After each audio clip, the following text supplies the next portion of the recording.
right, welcome back, Low Key Gang. So today in this video, we're going to talk about license plates. We'll show you some different styles of license plates. I resell license plates. I love reselling license plates because people love them. They're like little miniature signs. You can do so much decorating with them. It's unlimited what you can do with them. You can simply just hang them on the garage wall or your bedroom wall or wherever, and they're just so cool to display and show off. So starting over here, that's just your basic, here in Tennessee, your passenger motor vehicle standard plate. This is the newest design that Tennessee came out with a couple years ago. Doesn't have a whole lot of value. This one here in particular doesn't. When they first come out with the new design, they were selling pretty good, for decent money. But now that they've been out for a while, people's got them, and so there's really not a whole lot of resale or collector value there. $5, $10 if you're lucky, you know. This is a specialty plate. It's a flat. As you see, it's got a 2016 sticker on it, September 2016. The State of American Music. Now, got a nice little rock and soul logo there. It'll focus. Memphis Museum logo. Of course, got the guitar logo on it. It's just one of many specialty plates that you can order here in the state of Tennessee. And I'm not sure if you can even still order this one or not. They change them out and update them pretty frequently. But I don't know if you can still get this State of American Music or not. But that's a really cool license plate there. These are also specialty plates. This is older. These are some examples of some older specialty plates. In Tennessee, the letters and the numbers and the letters here are embossed. Same with this one. That's your Tennessee National Champions plate, obviously from 2004. And it's got a Henderson County, Tennessee wheel tax sticker on it from 2004. A really good looking license plate, if I can get that glare off of there. People like those. I'm not sure what those are bringing now.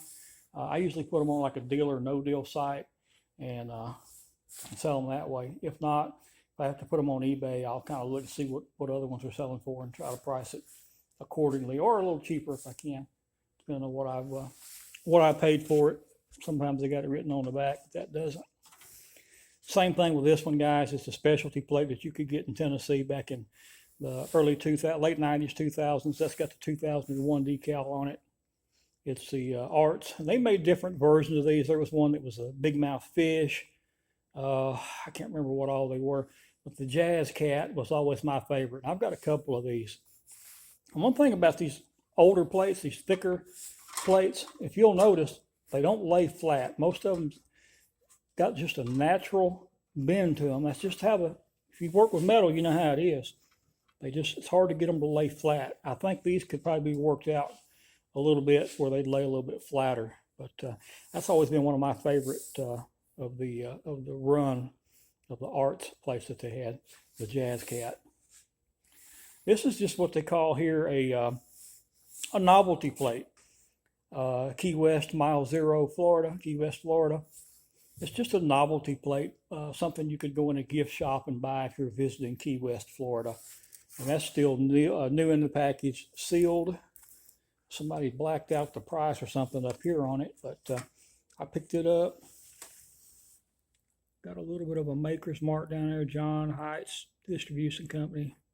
And it's got an 800 phone number on there as well. But not highly collectible. But I probably picked that up for $1 or something at a yard sale or a store or something. Probably didn't pay much for it. This is an example of a vintage, what's called booster plate. A booster plate's basically like an advertising plate, something that advertises a business or advertises something. Obviously, this one is advertising Farm Bureau, a Farm Bureau member. That's actually metal. That's not aluminum. And these two here are not aluminum. But that's an old metal, vintage Farm Bureau license plate. Got the gray kind of like a gray back on it. I'll haven't checked comps on any of these. I don't know what those are bringing, but it does have some age to it. And in Tennessee and most other states, you can get personalized plates. I think I talked about personalized. That's something like this one here says, looks like it says 2 in style. How could you be 2 in style? You could have no style, but anyway, this person had too much style going on. So, but it's a cool plate from the 90s, 1996, Henry County, Tennessee. And you got a 1994, or let's see, 95 or 96, my eyes are bad, and a 94 Henry County Wheel-Tech sticker on there. So that's a pretty nice, pretty cool plate. Then we move right here, finally, is a booster plate. That's a booster plate like I talked about there. It's just an advertisement plate. A lot of car lots back in the day would put their dealership license plate on the front of a car before they sold it to you. Just free advertisement. Most people pulled it off of there as soon as they got home. That's the first thing they would do. Some people leave them on forever. That's just an example. Elizabethtown, Kentucky, Swoop Auto Center. And I just thought that was a cool looking little license plate. It's from the 1990s. As you can see right there, it looks like I paid $4 for that plate. Now, I'll look it up and see what the comps are on it. It may be something, could be something crazy about it. It could be a $100 plate. More than likely, it'll be a $15, $20 plate. I'll list it for $19.95 and go from there. But so that's your basic types and styles of license plates. Now, how do I ship a license plate? Well, again, there's many ways. I'm sure everybody has their own certain way to ship license plates, but I try to keep it simple. I go to Lowe's and buy these big sheets of 3/4 inch foam board, and I cut them down. And I think the last time I bought a couple sheets, a couple years ago, I bought a few big sheets of foam board. If I'm not mistaken, at that time it was around close to $30 a sheet, I think, if I can remember right. So, but you can get a lot depending on what you're using it for.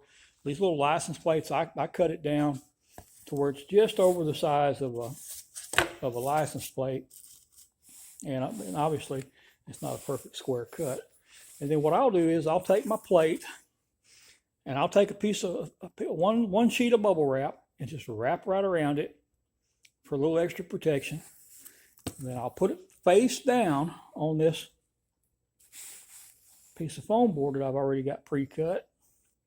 And then I'll take some clear boxing tape and I'll make sure it's taped on there where it's on there tight, where it's not going to come loose and kind of flop around.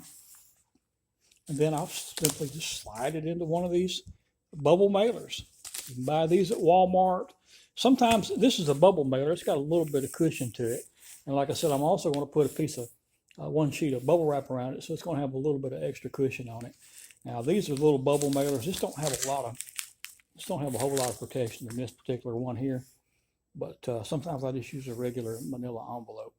And what this does, guys, putting it on this foam board, that's going to keep that thing from getting bent, or hopefully it's going to keep it from getting bent during shipment. These packages go through a lot of handling, depending on where you're shipping it to. If you may be going across the country, it may go through 2 or 3 distribution centers, whatever. So these packages get handled quite a bit during their destination.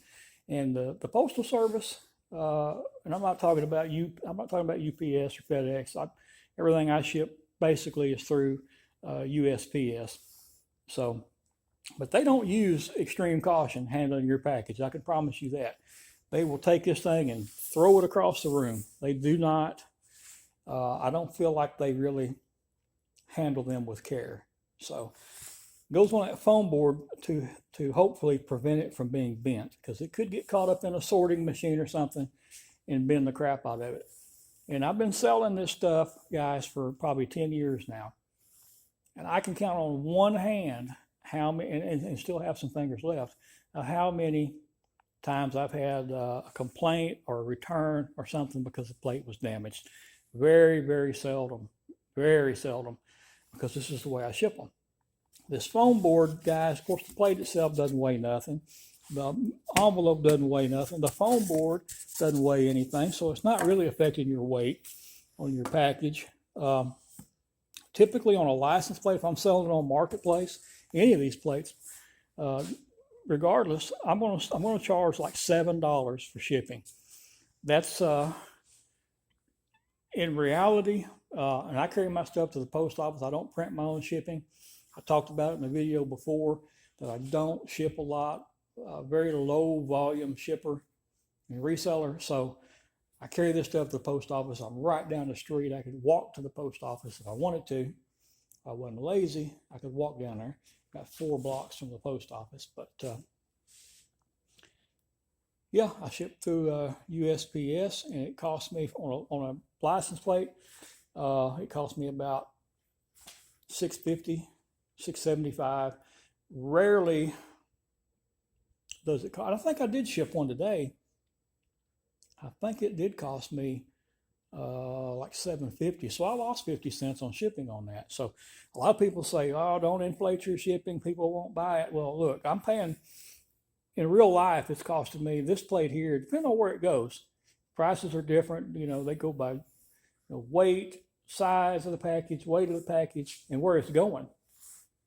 So all that sort of factors in. So, you know, I sent one out today that was about 50, so I lost 50 cents on shipping. I can't do that a lot, guys. I can't do that very often. So the shipping rate's constantly going up. I can remember back a few years ago, I could ship a plate like this for $5 or less.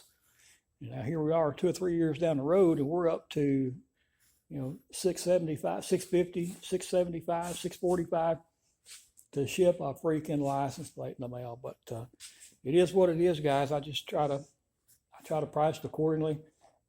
Don't often lose money. I can't figure out why that plate was $7.50 to ship, because that's about $1 more than it usually is. So anyway, that's fine.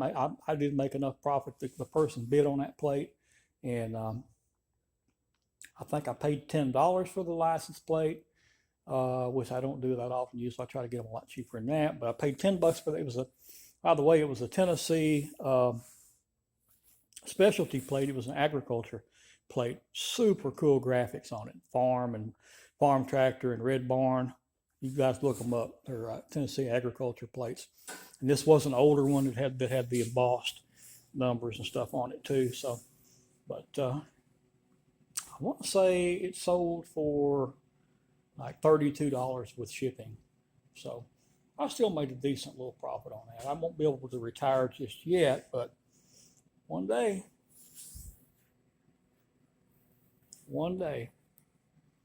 All right, guys, so there's your basic styles of license plates, and then this is how I ship them.